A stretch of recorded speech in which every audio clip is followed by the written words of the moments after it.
बिस्मिल्लाहिर्रहमानिर्रहीम। Dear students, अस्सलाम वालेकुम। हम पढ़ रहे हैं सी लैंग्वेज। आज का हमारा टॉपिक है field width. Field width specifier is use to specify the number of columns that are use to print a value. Sorry. Field width specifier इस्तेमाल होता है किसी वैल्यू को प्रिंट करने के लिए जो कॉलम्स की तादाद, कॉलम्स इस्तेमाल होते हैं किसी भी वैल्यू को प्रिंट करने के लिए। फील्ड विड्थ उसको जो है स्पेसिफाई करती है, बयान करती है। मिसाल के तो इसका सिंटैक्स कैसे है? पहले होगा फ्लैग। फ्लैग नेगेटिव साइन होता है, पॉजिटिव साइन होता है। विड्थ इस्तेमाल, विड्थ जो है नंबर ऑफ कॉलम्स को बयान करती है। डॉट प्रिसीजन, प्रिसीजन किसको कहते हैं कि इशारिया के बाद कितने करैक्टर या कितने जो डिजिट्स हैं वो इस यूज़ होने चाहिए या कितने डिजिट्स डिस्प्ले होने चाहिए। मिसाल के तौर पर मैं लिखता हूँ प्रिंट एफ।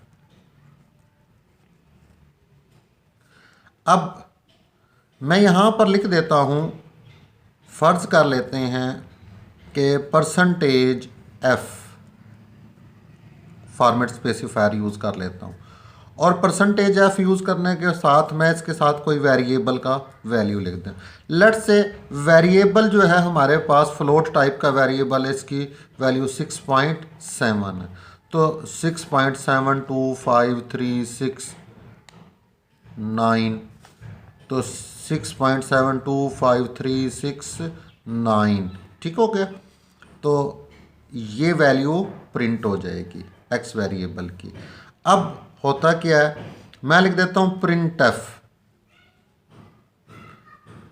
मैं लिख देता हूँ यहाँ पर value of x is equal to percentage, मैं लिख देता हूँ 10.2f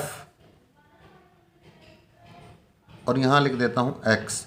अब x की वैल्यू याद रखें क्या है, हमारे पास ये फ्लोट टाइप का वेरिएबल है, इसकी वैल्यू है 6.725369। अब इसमें ये फॉर्मेट स्पेसिफायर हमने लिखा है, फॉर्मेट स्पेसिफायर परसेंटेज, पहले हम लिखते थे परसेंटेज एफ, अब हमने 10.2f है। ये 10 क्या है, ये विड्थ है, याद रखिएगा, और 2 क्या है, ये प्रिसीजन है। 10 जो है ये विड्थ है और 2 जो है ये प्रिसीजन है। अब याद रखना है आपने, डबल कामास के अंदर जो वैल्यूज़ लिखी जाती है वो ऐसे ही प्रिंट होती है। वैल्यू ये क्या है, इसका जवाब क्या प्रिंट होगा, इससे क्या प्रिंट होगा कि value of x is equal to, अब क्या होगा, इस विड्थ से 10 कॉलम जो हैं वो बनेंगे। वो कॉलम नज़र नहीं आएंगे स्क्रीन पर, लेकिन वो 10 कॉलम के लिए जगह रिजर्व हो जाएगी। 1 2 3 4 5 6 7 8 और 9। 1 2 3 4 5 6 7 8 9 10, ये 10 कॉलम बने। ये कॉलम स्क्रीन पर नज़र नहीं आएंगे, लेकिन ये रिजर्व हो जाएंगे किसी वैल्यू को प्रिंट कराने। कौन सी वैल्यू, इस वैल्यू को प्रिंट कराने के लिए। अब 0.2 का क्या मतलब है, ये 10 तो हो गया विड्थ से मुराद क्या है, कॉलम्स की तादाद। और 0.2 क्या है, 0.2 का मतलब क्या है कि इशारिया के बाद 2 डिजिट डिस्प्ले होंगे। अब असल वैल्यू हमारे पास क्या है, 6.72369। तो इशारिया के बाद, पॉइंट के बाद ये वाले 2 डिजिट 1 2, तो ये बनेगा 27.6। यहाँ पर गौर से देखें तो इसका जो आंसर आएगा वो इस तरीके से डिस्प्ले होगा, यानी वैल्यू ऑफ एक्स। अब 1 2 3 4 5 6 स्पेसिस आ जाएंगी और आएगा 6.72। तो ये नंबर ऑफ कॉलम्स रिजर्व हो गए थे 10, ये विड्थ थी और ये प्रिसीजन थी, दरमियान में हमारे पास पॉइंट था। और ये क्या था, हमारे पास राइट जस्टिफाइड है वैल्यू। राइट जस्टिफाइड से मुराद क्या है कि ये जो कॉलम्स में राइट साइड से वैल्यू लिखी जाएंगी।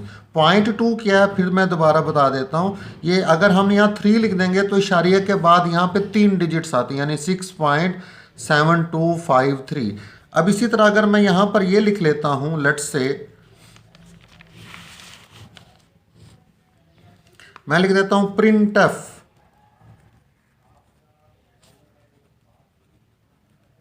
Value of x is equal to 10.3f percentage 10.3f comma x.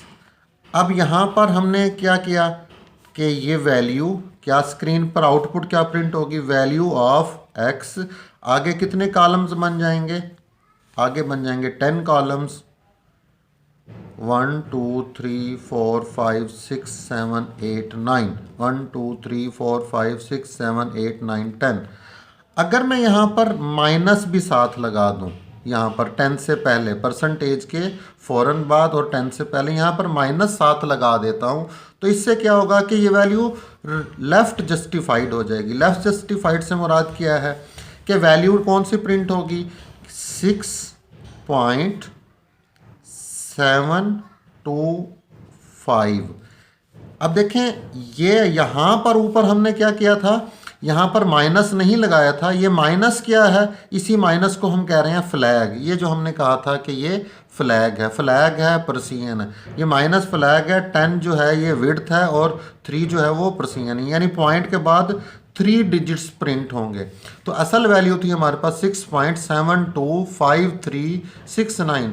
तो पॉइंट के बाद इशारे के बाद कितने डिजिट्स हैं, 725, तो 725। अब ये देखें ये वैल्यू यहाँ पर प्रिंट नहीं हुई आखिर में।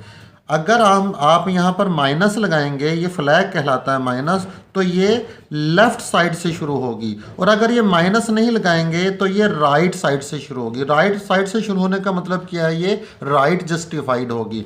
और अगर माइनस लगा देंगे तो ये लेफ़्ट जस्टिफाइड होगी। तो ये हमारे पास फील्ड विड्थ है किसी भी वैल्यू को प्रिंट करवाने के लिए ख़ास अंदाज में, ख़ास शक्ल में, कि ये कितने कॉलम्स लेगा और कितने कॉलम्स इसको रिक्वायर्ड होंगे इस वैल्यू को प्रिंट करने के लिए। इसी तरह लेट्स से हमारे पास एक वेरिएबल है फ्लोट और उसकी वैल्यू है, वेरिएबल फ्लोट है, एक्स वेरिएबल है फ्लोट टाइप का, और मैं ये कह देता हूँ 6.725396 ये वैल्यू इसकी है। अब हम क्या करते हैं, यहाँ पर लिख देते हैं प्रिंट एफ